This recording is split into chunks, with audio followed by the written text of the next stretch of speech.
Hi, I'm Azim. Today we have Dheeraj Sharma sir with us, who is an educationalist, a master trainer, a career coach, a growth consultant, a YouTuber, bundled in one. So today we'll come to know the art of acing interviews from Dheeraj sir. So Dheeraj sir, welcome to our YouTube video. Hi Azim, and thanks for having me here. It's a pleasure talking to you.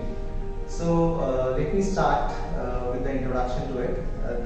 The purpose of this video is, first of all, there are a lot of students who would have appeared in CAT examination and they are aspiring to be a part of a top B school.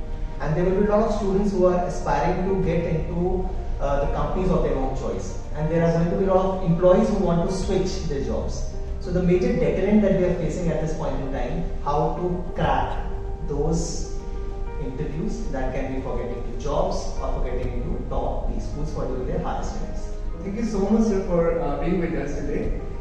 Sir, can you please throw some light on what an interview exactly is? Okay, sure. See, if I try to demystify this word interview, it is nothing but any one-to-one or one-to-many discussion which enables the other person to form some kind of an opinion about you.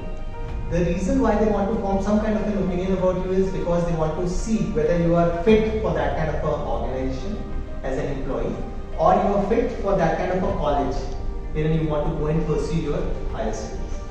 So this is applicable both for freshers who want to go and fetch a job into a job market, or a fresher who want to do his or her higher studies into a college of their own choice. Thank you so much, sir, for letting us know what an interview is. Now, I would want you to please tell us, make us understand, how do we prepare for an interview? So I think preparation for a personal interview is something which is very important and it goes a long way. So if you ask me, it starts from writing a biography about yourself. So it may sound weird to a lot of you, but it will solve a lot of purpose subsequently.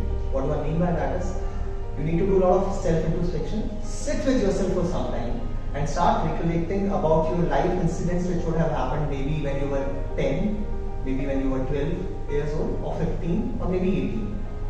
And there will be a lot of things that would have happened. It could be some failures, some success, some achievements, some sine curve wherein you would have been at the peak, pinnacle of your success, academics or whatever.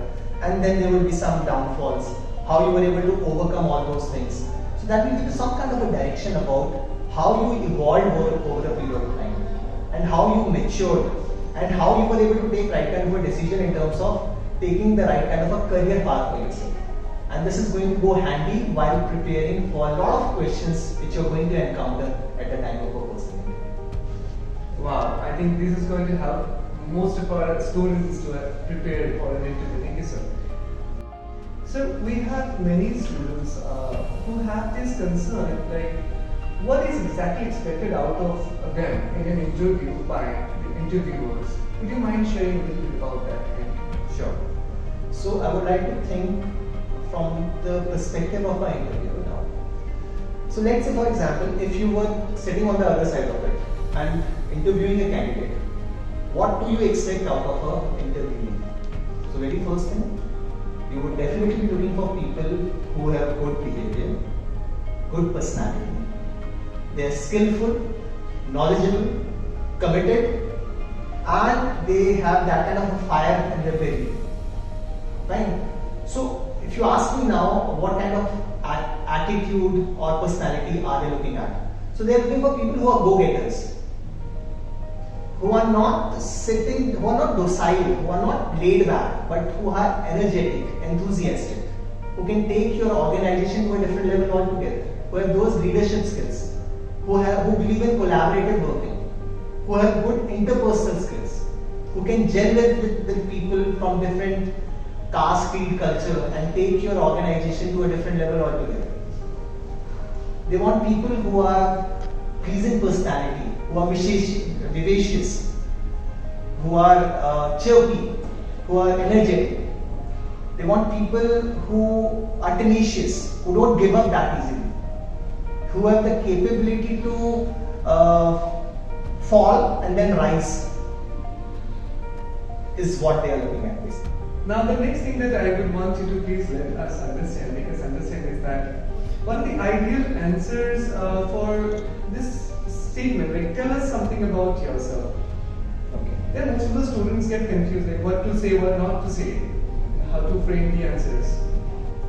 So I think this is the most crucial part of any interview, whether it is for a job or for getting into higher studies. And the first question answer that I gave you about writing your biography is going to be a come handy in this.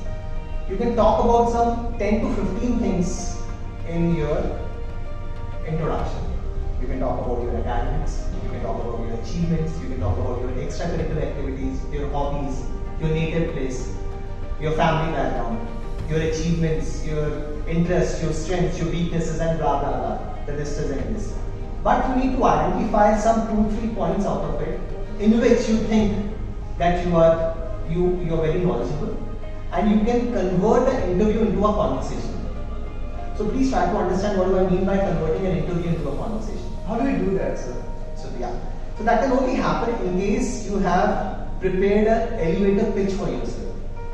Now you must be amazed. You must be gauging what is this elevator pitch all about. It's nothing but some 40-second or 60 seconds introduction wherein you're talking about some few areas when you think that you are most comfortable in, and if anyone asks you something out of it, you will be able to drive the show.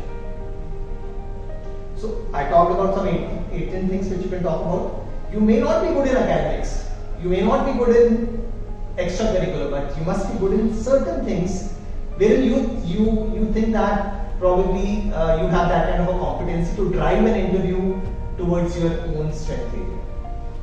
Got it, sir. Right? So you need to start working on that.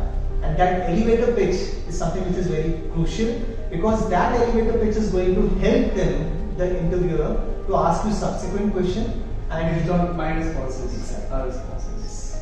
Wow, that's nice, really nice to hear from you.